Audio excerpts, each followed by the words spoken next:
Hello, hello, hello, everyone, and welcome to another edition of Ask Dr. Dansinger with world-renowned diabetes reversal expert Dr. Michael Dansinger with Diabetes Reversal Partners.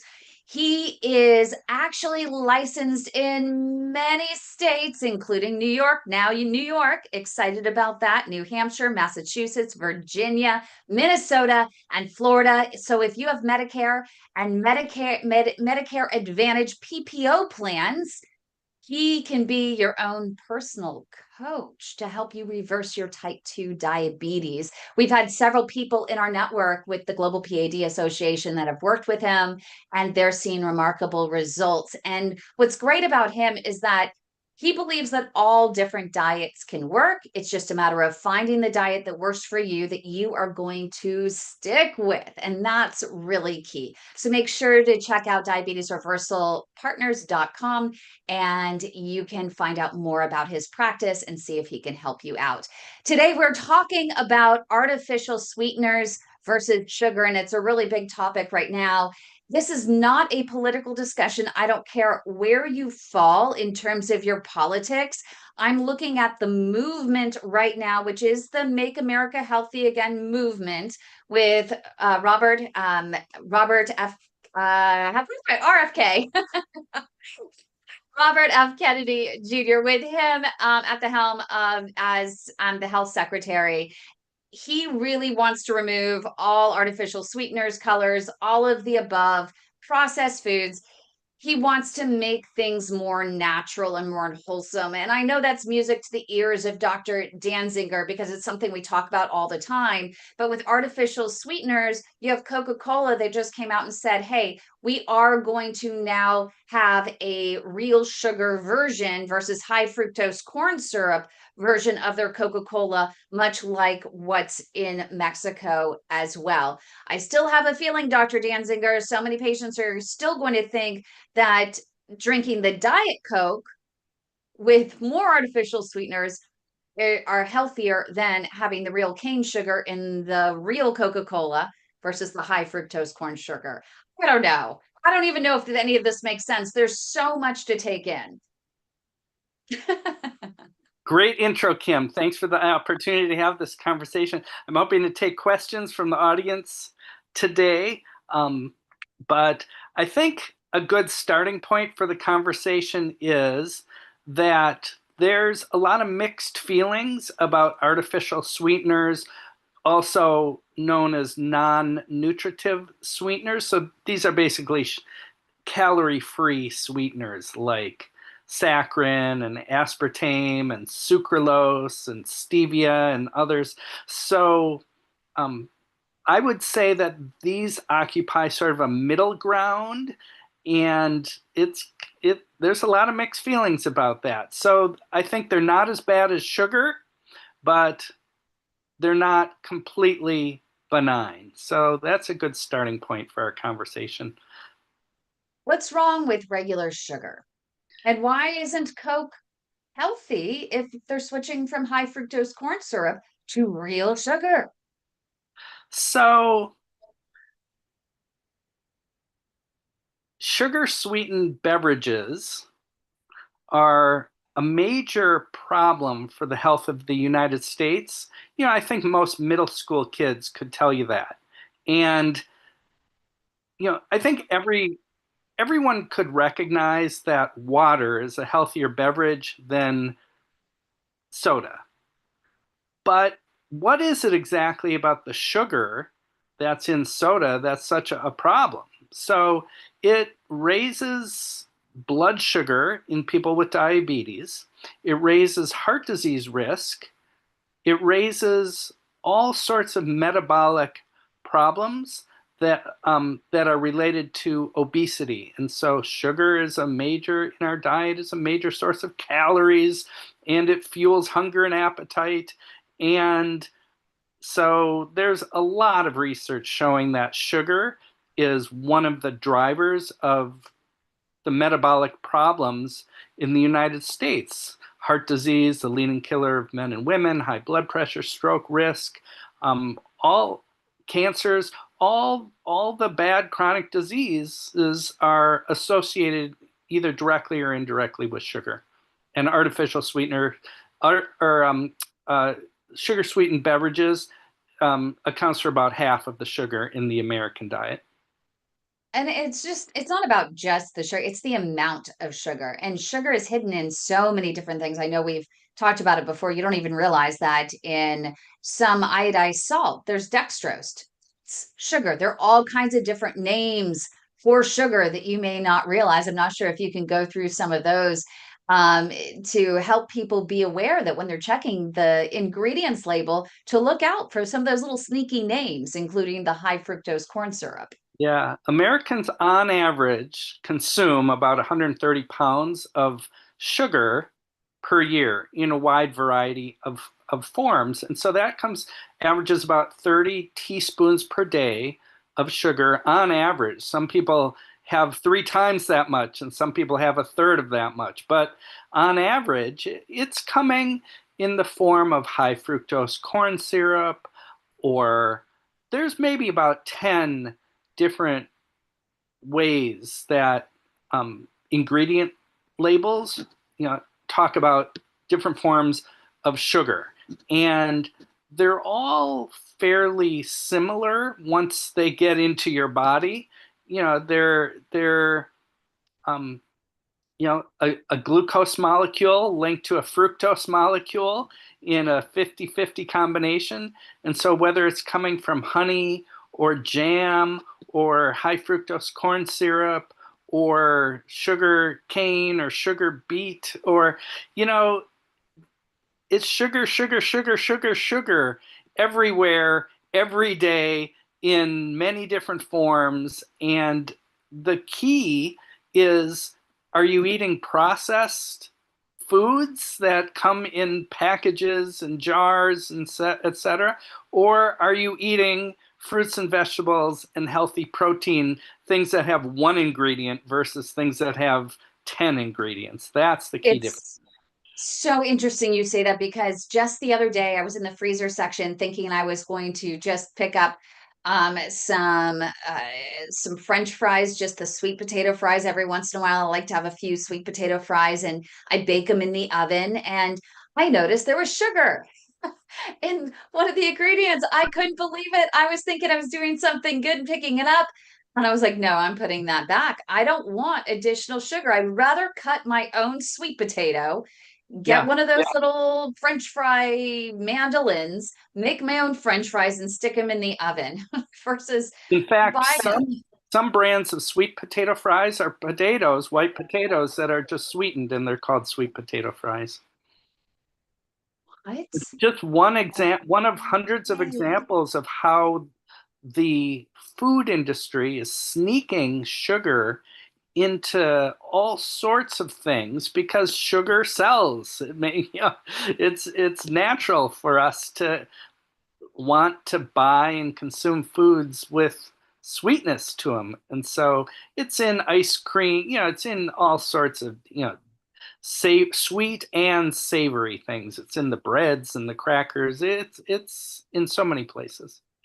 And I love that we have Douglas joining us in studio. If you ever want to be in studio, make sure to email info, INFO, padhelp.org, and you can be in studio to ask Dr. Dansinger your questions yourselves. On Monday, we allow a limited number inside the studio, so always email us and we can send you a personal invite to join us. You can also write your questions on YouTube or on Facebook, across Twitter or LinkedIn, or wherever you're joining us today. But go ahead, Douglas. Go ahead and unmute and ask Dr. Dansinger the questions you have. I know you have several.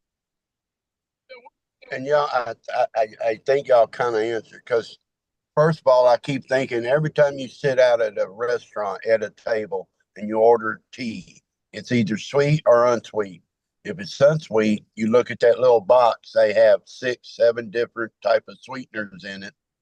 And the other question was, yes, food, because I love sweet potatoes. So, I mean, and how are you supposed to cook certain foods you cook with sugar? You know what I mean? So how do you adjust that part about it? Okay, great questions. Thanks for asking those. So yes, when it comes to foods that have natural sugars in them, like sweet potato, for example, we're not even worried about those right now in our conversation about sugar. And so I will acknowledge, an apple a day keeps the doctor away. Well, apples and other fruits have sweet, sugar, fruit sugar in there. That's not even what we're talking about today. And we're talking about what's added to foods by the food industry. So we've all seen the packets of sugar substitutes on the tables, right? You've got the pink packet, which is saccharin, and the blue packet, which is like Equal. the NutraSweet, and so that's aspartame. And then the yellow packet is sucralose, also known as Splenda. There might be the green packet, which is stevia or truvia, and you might even find some other ones. So how bad are these packets? How bad is a diet soda compared to a regular soda? And Yes, please. I would say if you look at the big picture and compare it to sugar,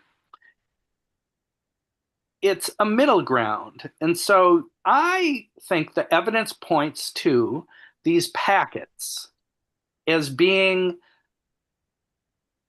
almost safe, but not 100% safe. And so if sugar is 100% bad, then these sweeteners, I would say, are 20% bad.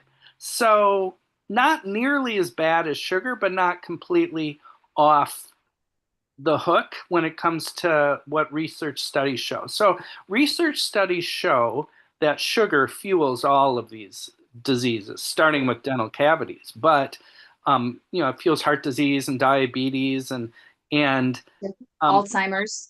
We discovered. Alzheimer's. Yeah, sugar fuels everything. It's like pouring gasoline on a fire.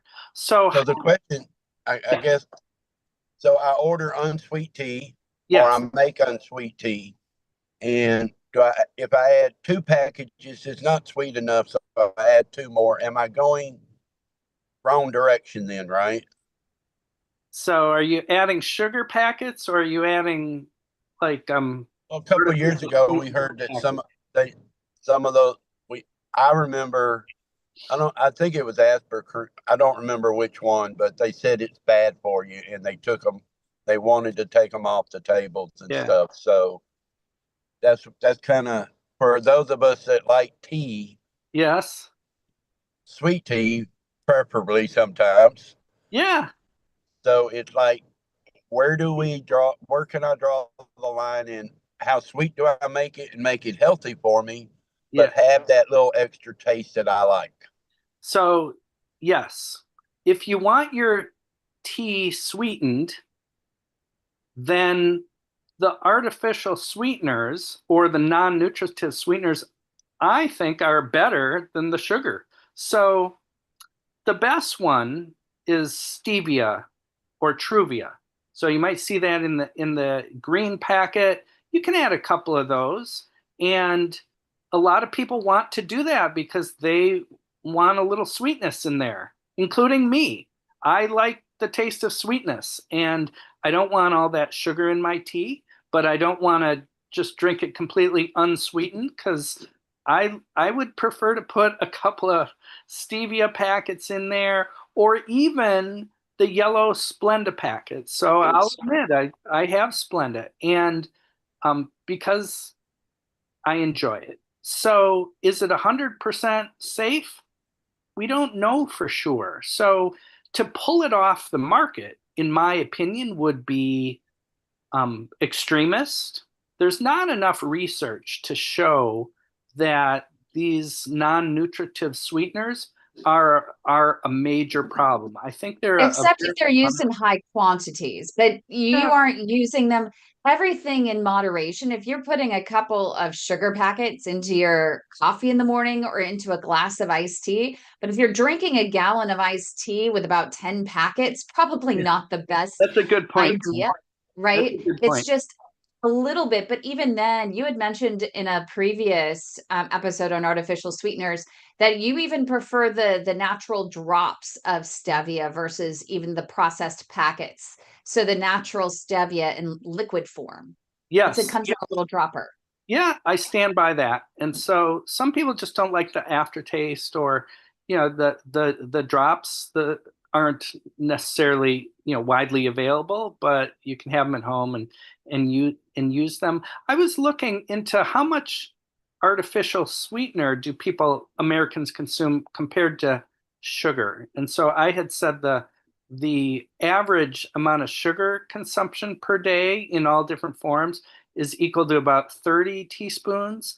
And the amount of artificial or non-nutritive sweeteners people are consuming in the United States averages about the equivalent of 1 teaspoon versus 30 teaspoons of sugar. It's about 3% of our sweetness is coming from artificial sweeteners rather than sugar. So, of the sweetness that Americans experience, about 97% of that is coming from different forms of sugar, and just a small fraction, less than 5% of the sweetness on average is coming from the non-nutritive sweeteners. But for some individuals, they're drinking a lot of diet soda, or they're consuming a lot of artificial sweeteners. And there's evidence to show that that could fuel insulin resistance, or disrupted satiety, or disrupted sense of sweetness. Sweet calibrate, it dulls your sweetness, so that you have to eat a lot of sugar in order to enjoy sweetness, right? The taste of natural sugars in fruits is dulled by this. It can disrupt the microbiome potentially. So intestinal bacteria are probably adversely affected by artificial sweeteners. And so the effects seem to be there, although again, compared to when we're using it, it's almost always to try to eat less sugar. And so it's the better trade-off between the sugar. Water's the best, of course. There's one, water is definitely the best. And there's one sugar, though, artificial sweetener that you have, or alternative, I should say, that you have warned us about, and it's monk fruit because it is laced with xylitol, which is not one of your favorites. Yeah, erythritol. So when you buy Erythritol, that's what it yeah, is. so when you buy monk fruit sweetener, it's mixed in with erythritol, and erythritol does seem to increase the risk of blood clotting. And again, it's a minor effect, and they haven't banned erythritol, but people who, nutritionists who used to be enthusiastic about it as a calorie-free source of sweetness that doesn't raise blood sugar have lost some of their enthusiasm, because some of the research has, showed that it's not completely safe. And so I would put erythritol in the camp with all other types of sweetener, non-nutritive sweeteners, and say it's not completely safe. The safest one is probably stevia. That's good to know. And one of the questions that's coming in right now is just about naturally infused vinegars, because this viewer actually says, and it's anonymous, so I can't quite tell. It's like 124 something. Anyway, they want to know if naturally infused with fruit vinegars, because she uses them on her peaches and she air fries them, if that is okay as an alternative to using sugar. And she used to use brown sugar on her peaches to when she cooked them. Yeah, I like that idea. So there might be some natural sugar in that vinegar, and no complaint with that. I like that as an alternative to the brown sugar. What about coconut sugar? That's another one coming Yeah. in. Well, coconut sugar is for the most part like other forms of sugar, and it sounds healthier than it probably is. Again, in moderation, so small amounts. A palm, coconut sugar is not identical to palm sugar, but they all are related. And palm sugar is, not a fairly common ingredient in foods, and it's like other kinds of sugars. Your body can't really tell the difference, and so coconut sugar it it's sugar, sugar, sugar, sugar.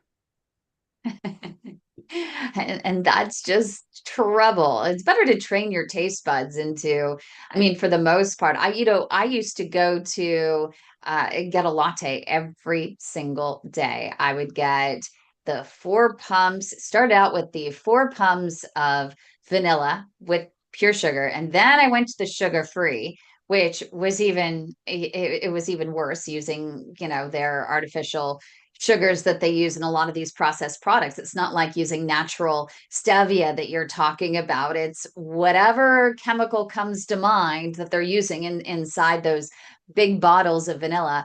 And now I've trained myself, I've gotten used to actually drinking plain coffee, and I get a better quality coffee and I can drink more of it. And it's not sweet. I enjoy the richer flavor of the coffee versus needing it to be sweet. And I find it has a little bit of a natural sweetness that I've gotten accustomed to. Good for you, Kim. I like that. And so, You yes, don't understand how many lattes. I was part of the Starbucks Gold Club. I was a yeah, proud Gold Club member. right. That's So how many lattes I was drinking. I think it's an important point is, every time we make an effort to reduce our sugar, it's a step in the right direction. And fruit is not the main culprit, right? It's cookies and cakes and crackers and breads and candy and both subtle and obvious things, but um, every time you use the artificial sweetener, let it be a reminder that you're doing it because you're making an effort to reduce your sugar, but you're not off the hook. You need to think about, where's all the other sugar in my diet truly coming from, and make an effort to figure out where that is, sleuth it out. Is it in the ketchup? Is it in the, canned tomatoes? Is it in the barbecue sauce? Is it in the yogurt? Is it in, this dessert I'd want to have? It's everywhere. Sleuth it out. And the problem in this country is not really the artificial sweeteners, as even though they're not completely off the hook. I keep coming back to, every time you're using it to decrease your sugar intake is probably the right move. Yeah. And it's really about, I mean, you have to read the labels. Better to shop the perimeter of the stores as much as possible, getting the natural ingredients, the one ingredient, right? Um, Foods. But even the Mayo Clinic, I was just reading that they say that artificial sweeteners, they're a short-term way to help some people lessen their use of sugar and or lose or manage weight and balance their glucose levels. It's not to be a long-term solution to just say, you know what, keep doing what you're doing, and encourage you to add these sweeteners to everything, make everything sweet. It's about training your taste buds Yes. into using less and less sweeteners altogether. A really important point. The long-term solution is get used to drinking water instead of diet soda. Get used to having water instead of juice. Take your coffee black if you can, or wean yourself off over the long term. It's get used to the sweetness of vegetables. If you're eating a lot of sugar, then carrots and broccoli don't seem to have much sweetness to it. But if you train your taste buds and dial the sugar way down, the natural sweetness of vegetables really starts to pop. Yeah, I'm actually living proof of that. But what about agave? That was another question just coming in last second here. It says it's lower glycemic. Agave, yeah. So some people buy or consume agave, right? It comes from the agave plant, And it's for vegans, it might be a good alternative to honey, but metabolically, it's no better than any other kind of sugar.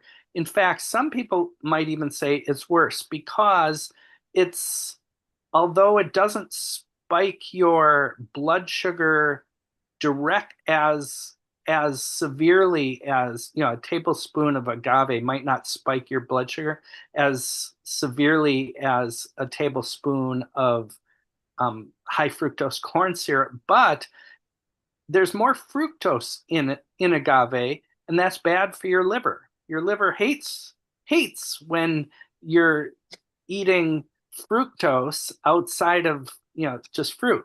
And so agave, it's all right, but it sounds like a better solution than it truly is. Even maple syrup.